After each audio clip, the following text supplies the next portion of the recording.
The Atheist Debates Patreon project presents the Black Swan fallacy versus the Null hypothesis.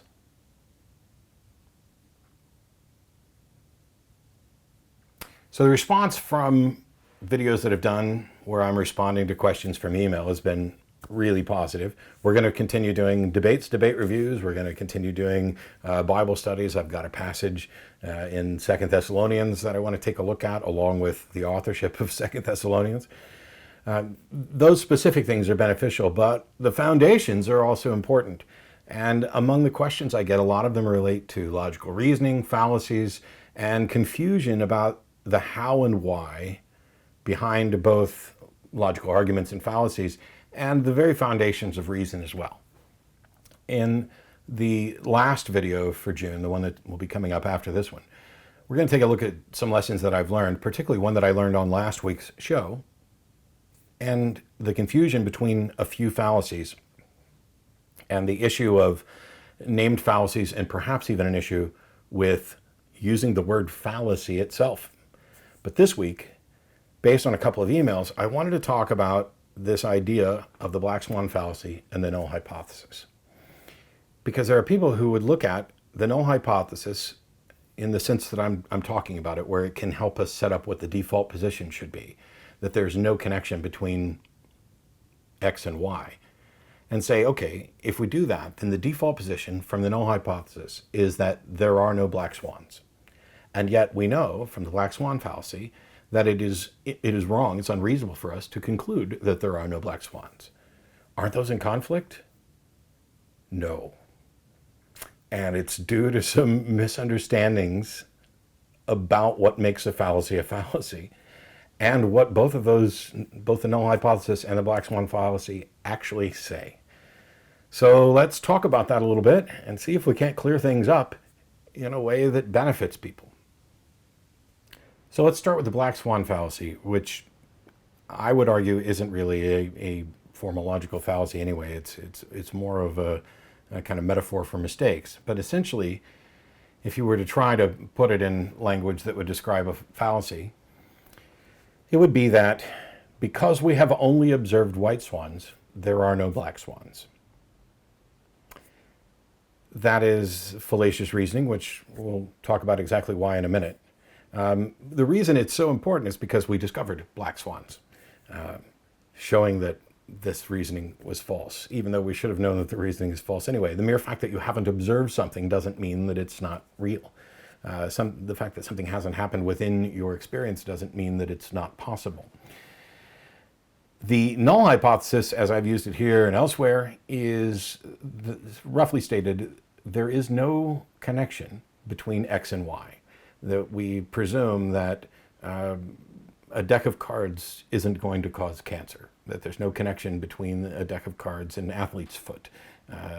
There's no connection between this shirt and infant mortality rates in the third world. We begin with that because on its face, a Null hypothesis properly put together is something that you couldn't prove, either practically, as in we can't practically examine everything or know everything about the universe, and so there's no practical way for us to do this, or even actually impossible if we were to talk about, some event far in the past that we have no way of exploring or uncovering any information about. The very idea that there's a planet in another galaxy with a rock that is emanating a signal that actually produces YouTube videos. We have a good enough understanding of how YouTube videos are produced, about the wave forms that we do understand, and how, what the drop-off is over distances, and how difficult something like this would actually be, how absurd it seems. There are things that are hypothetically or theoretically testable, and yet practically not testable. And the Null hypothesis allows us to set up a default position. It is not a claim that the default position is in fact the true one, just that it is reasonable to begin with this as your default presumption, and that the claims that it's false, which would be easy to demonstrate, if you had access to the information, merely overcome that assertion, that there's a burden of proof on the claim that this shirt has any effect on, or any significant effect on infant mortality rates in the third world, that you could demonstrate with actual data showing a strong correlation or in fact a causation between those two events. And so what the null hypothesis would say about a black swan in the past, because now we know there are black swans, it's that discovery that makes this relevant. But what the null hypothesis would say is that there are no black swans and there are no white swans. There are no swans until such time as we have a demonstration that there are. That there is no connection between swan and existence until that connection is demonstrated. And then the default position has been falsified, has been shown to be incorrect, and we have now moved on and established a burden of proof and met it for the claim that there are swans. But the black swan fallacy is fallacious because there's a conclusion, no black swans, that is not based on anything other than we've only seen white swans. And so if I were to pull out a deck of cards and start dealing, and every card I dealt was red, red, red, red, for you to conclude that the entire deck is full of red cards because you've only seen red cards and that there are in fact no black cards, that would be a fallacy. You may be correct. I might have a deck that has nothing but red cards in it. But you cannot reasonably reach the conclusion that there are no black cards just because you've only seen reds. The default position is also that there's no purple swans and that there's no swans the size of an elephant. And so let's just put those together and say the null hypothesis is that there are no purple swans the size of an elephant, that thing, purple swan the size of an elephant, has no connection to things which exist until such time as we can actually demonstrate that this is the case. Now, the reason why we can hold this null hypothesis as tentatively true is in part because we hold, or should hold, all of our positions as tentatively true. Every finding of science doesn't make proclamations of truth. It doesn't express things in terms of absolute certainty, which I know is confounding to those people who think they can achieve and have achieved absolute certainty. But the default position is that there's no purple swans the size of an elephant. It's reasonable to hold that position as true, tentatively true, provided you're not making a claim of certainty, that you are willing to accept evidence to the contrary to show that your proposition, that there's no purple swans the size of elephants, is in fact false, that you're willing to accept the information, provided the claim is constructed in such a way which it can be shown to be false. You could come up with a nonsensical phrase. There's no tie between purple swans the size of elephants and Fergalburgle. Well, if we don't know what Fergalburgle is, you can't say that that's true, or that it's false, or that it's falsifiable, etc. So these are tentative starting points in order to establish where the burden of proof rests. Now, I recently ran into a rather serious argument with a friend of mine because I pointed out that if you make a positive claim, you have asserted a burden of proof. If you claim there is a God, you have adopted a burden of proof. And if you claim there is no God, you have also adopted a burden of proof, because you've made a positive claim that you need to then defend. Now, when it comes to what the default position is on, for example, does a God exist? The default position is that no God exists. That is not a claim that we've reached absolute certainty or that we have a reasonably justified belief. It is a claim that this is the default position, that we should not accept that any God exists until such time as it's been demonstrated. If you claim that no God exists, and when somebody pushes you to defend this and defend the burden of proof that you've adopted, you can point out that your position is the tentative default, that it is supported by a null hypothesis and not an empirical claim that you think you've disproved God. And that'd be sufficient. But you should probably be a little more cautious in your language. Instead of saying, there is no God, you could say, we have no reason to believe there is a God, which is fundamentally different about how you're going to have these conversations. It would be fallacious to say, there is no purple swan the size of an elephant because all we've ever seen are white and black swans the size of, a duck. That's the difference. That's why there's no conflict between what we're going to call the Black Swan fallacy and my take on the null hypothesis. There's no conflict there. Because the reason the Black Swan fallacy is unreasonable is that word because. The reason you're concluding that there's no purple swans the size of an elephant is because you have not seen one. And that is a fallacious path because you may not have seen everything. There may be a purple swan the size of an elephant on a completely different planet that you haven't had the ability to explore. We may never have the ability to explore. You would still be wrong. You would be reasonable in saying there are no purple swans the size of an elephant. I don't know why I picked a phrase that's so long to say over and over again. If your position is based on the null hypothesis. So they're not in conflict because the Black Swan fallacy is about reaching a conclusion that isn't warranted by the evidence. And the null hypothesis is about establishing a default tentative position that is entirely constructed to be falsified.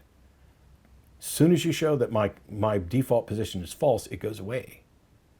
As soon as you show me a purple swan the size of an elephant, you have met the burden of proof. It makes it easy, in fact, from a theoretical standpoint, to demonstrate that my position is wrong. It is the null hypothesis sets up default positions that are crumbly, for lack of a better phrase, that they fall apart the second that a clear demonstration has been made.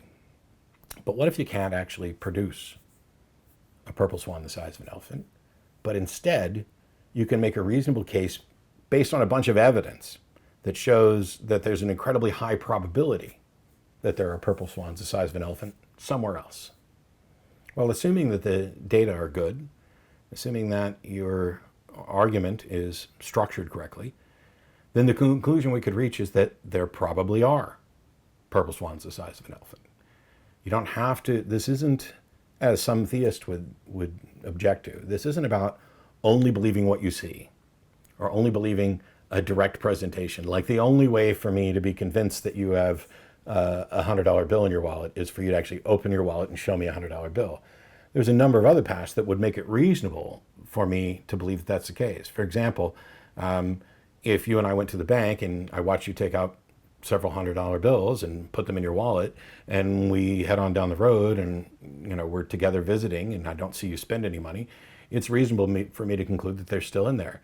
They might not be, but that's what's reasonable for me to conclude. Now, the null hypothesis having this, there's no connection between X and Y until such time as the connection has been demonstrated. There's no connection between salami sandwiches and claustrophobia, but there could be. We're just beginning with what our default position is, and so we can establish the generic, de facto burden of proof, which is why we'll often say things like, oh, well, the burden of proof is on the person claiming existence. Well, that's true, but it makes it sound like the only time you have a burden of proof is if you're claiming existence. And instead, we should probably rethink this to be the burden of proof is on the individual making a positive claim, and it is on whichever claim stands in opposition to the default position that is established by the null hypothesis. Now, for some of you, this is going to be instantly obviously clear. It's something you already understood, but I get a lot of email from people who don't have a firm grounding in logical fallacies. The reason something's a fallacy in this regard is because it asserts a justification that isn't justifiable, that it doesn't warrant what believes. Whether your argument is structured correctly, okay, you've got the formal fallacies of structure.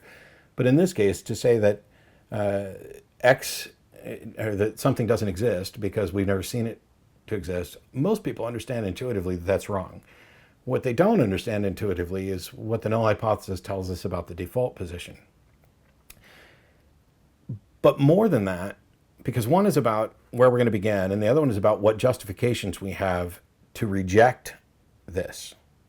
And by reject, it doesn't mean we have confirmed necessarily that it's false in all cases. Rejecting it means you do not accept this to be the case. It was reasonable to believe that there were no black swans right up until the point where we found him. It wasn't reasonable to believe there were no black swans because we had only seen white ones. It was reasonable to believe there weren't any black swans because we had no evidence for black swans, that the default position is that black swans did not, it wasn't reasonable to believe black swans exist until it was demonstrated. It was reasonable to believe that the sun went around the earth at some point because all the available information we had made that a reasonable conclusion. It was wrong. And this is something that confounds people because, I have a t-shirt, I want to believe as many true things and as few false things as possible. And then that leads to the question, well, what is truth? Well, truth is that which conforms to reality, that which is accurate. Do we have a path to truth? Or do we just have a path to reasonableness? I'd like to believe as many reasonable things as possible. I'd like my internal model of reality to match reality and to be a reasonable approximation of reality. But all that together doesn't fit on a t-shirt particularly well. It's all about having the right justifications for your beliefs, not about necessarily being right. And this is annoying and confusing.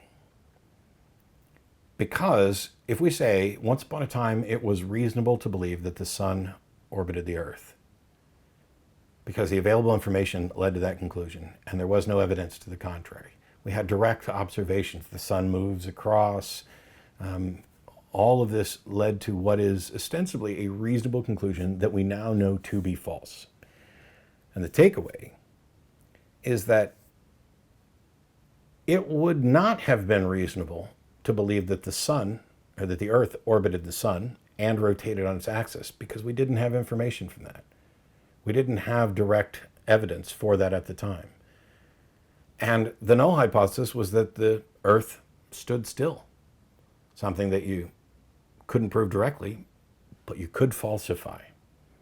When we discovered a model of our universe that made more sense based on more evidence, that showed that despite how counterintuitive it is that we're on a spinning ball, we are in fact on a spinning ball.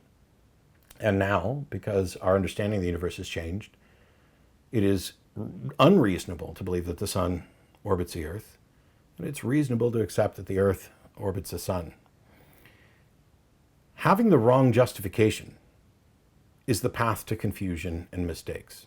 To believe that there's no black swans because you've only seen white ones, that's how you almost guarantee that you're going to get things wrong. Or that if you happen to get the answer right, it's only by happenstance. It's only by dumb luck that you had an unreasonable path to reach a conclusion. I mean, I could say it could be the case that, for example, this shirt does have something to do with child mortality rates somewhere. I don't see any reason for that to be the case, but it could be wrong. And if we can show that it's wrong, then we can accept it. Wrong justification is a path to confusion, but the right justification, the right conclusions reach for the wrong reasons, one would think that's a good thing. Oh, well, I might be wrong about how I came to understand that my wife is being faithful to me, but if I'm right, that's all that matters. It's not all that matters. Being reasonable is, I would argue, all that matters, because as our understanding of the world increases, if we have the right reasons, the right justifications, and we continue to add more and more information in there, our conclusions become increasingly more accurate. That's how you avoid reaching the wrong conclusions. This is the reason that fallacies are significant. Because if you have an argument that is structured correctly, where true premises necessarily lead to a true conclusion, then you can plug in premises, and as long as they're true, you get a true conclusion. You are then reasonable. But if you have a fallacy that's improperly structured, it's not that your conclusion becomes false. It becomes that your conclusion cannot be identified as true or false. So now you're unreasonable. And you might as well just spend your life guessing. If you don't care about holding a reasonable position, if your only concern is, I want to be right, but I don't care about the methods that are most likely to make me right, you've already lost.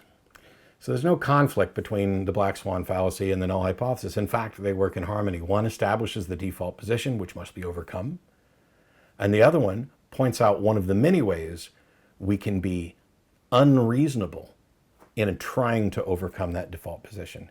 The default position is there's no black swans. But we've only seen white swans. But you could also say we've seen white swans, and let's say we've seen black swans. Therefore, it follows that eventually we'll see purple swans. That's also fallacious and unreasonable. There may be no purple swans. The default position is that there aren't, until we can demonstrate there are. Hopefully this clears up a little bit of confusion, because I know some people who think, oh, the Black Swan fallacy, I shouldn't think that there's no black swans. I shouldn't think there's no black swans. I shouldn't think there's no black swans. No, the fallacy is that you shouldn't think this for this reason. You might be justified, and you might be reasonably justified in thinking it for a completely different reason, provided, if you're going to use the null hypothesis, that you have that as a tentative position that needs to be overcome.